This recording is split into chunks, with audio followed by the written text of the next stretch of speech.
Hello, this is Saturday morning and my name is Heather, and it's the day before I have to let this little black kitty go that we found in my younger daughter's backyard. And he had been lurking for several months on and off, coming and going. I guess he was lost and he hung out in the forest.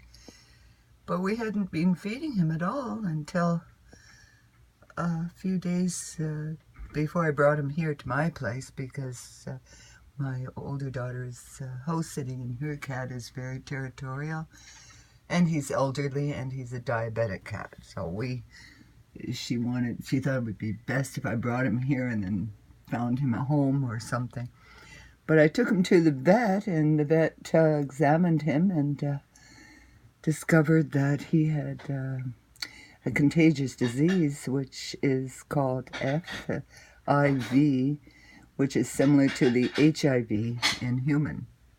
And he was positive, so he's a special needs cat now.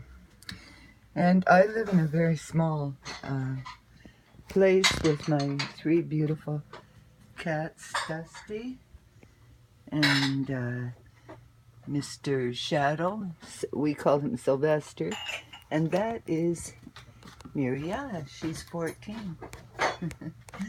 And there's my son cooking. See, we have a small home, and that's my computer and TV. It's a manufactured home, and so I brought him here to the cat run.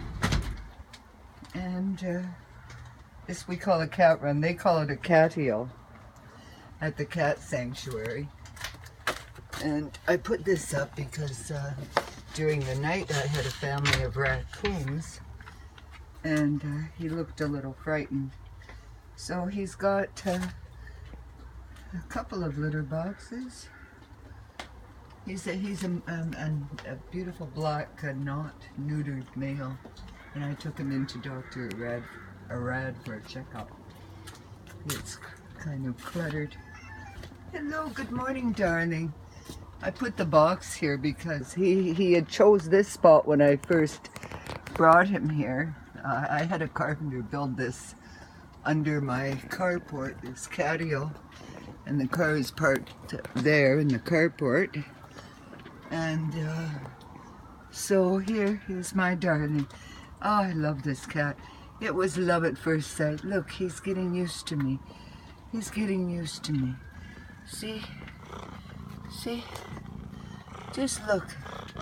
Just look what a darling he is. He just loves me, you know? And I gave him my seat cover from my old GMC Safari van to sleep on, and it's an emergency, what do you call it? Emergency guest.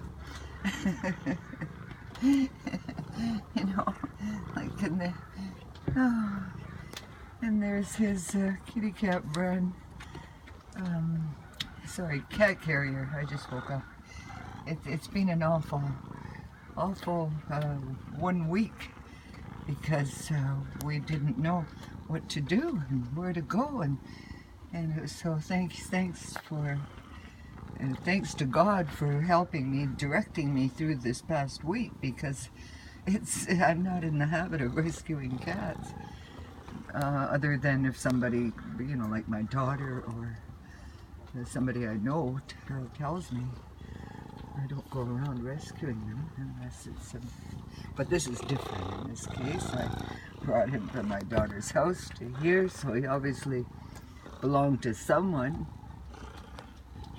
And he's a young male, just learning how to be a tomcat.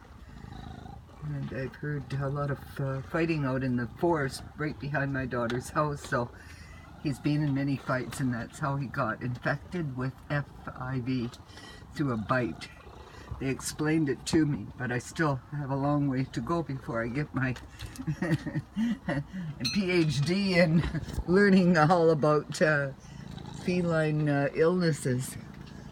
Oh, just so worried, and I don't want to part with him. It was like when I had a baby in Toronto years ago, and you know, you give birth to the child and then you can't afford to keep it, so you have to say goodbye. It's, you know, there's some kind of a connection here. So I guess the worst part of you get to know the pet, and then you have to let it go because you live in a small place, and you can't keep him. Oh, you're so sweet, aren't you? Yeah, look, he's just such a lovely boy. Aren't you, darling? Listen to his loud purr. Oh, he's just so beautiful. And he's so smart, and he listens to everything. Everything I say. I got this cardboard box in from the back mudroom, I guess you want to call it.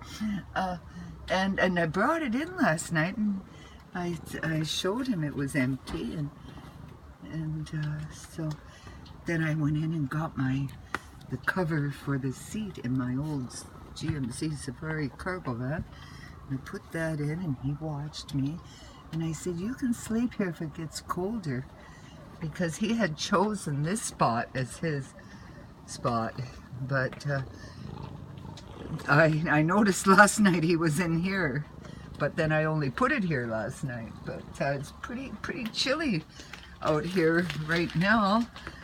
I've got a thermostat, an old thermostat here hanging up, made in the USA, not China.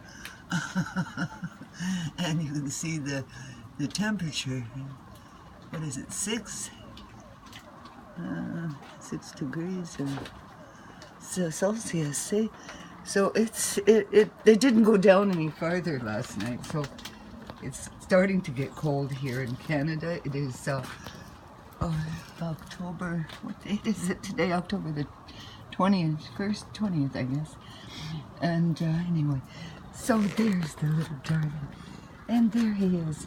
And I made this video just so we could have a little souvenir of him, because tomorrow afternoon we have to drive out to Richmond to the big cat sanctuary that I haven't even seen before. I used to live in Richmond. I had an acre of land there, and way back when, in the 70s, in mid-70s, and we used to go to the local farm to buy eggs, and you know, it was so different back then. You know, lots of farms and country. I used to buy fresh milk from a local farmer when the kids were little, and it's near the airport because the airplanes used to fly right over our house, and I'd have to hold my hands over my little boy's